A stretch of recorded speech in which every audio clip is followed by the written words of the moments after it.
Principal Dr. Gladys N. Saison, teachers and fellow learners, good afternoon. It is with a great pleasure that I stand before you today to introduce the culmination activity for our Araling Palipunan performance task.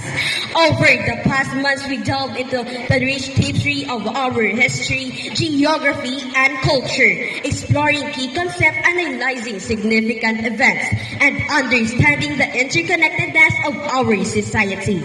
Today, we have the opportunity to witness the fruits of our labor as we showcase not only our knowledge but also our creativity, critical thinking, and collaboration skills.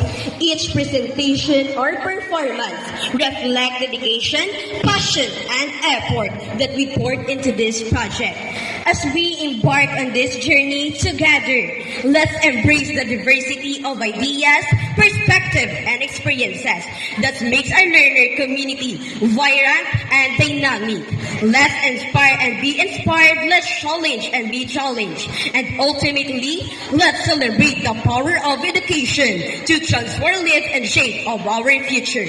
So sit back, relax, and prepare to be captivated by our extraordinary talent and insight of our fellow learner. This is more than just a culmination activity. It is a celebration of learning growth and achievement. Thank you for being a part of this special moment with us.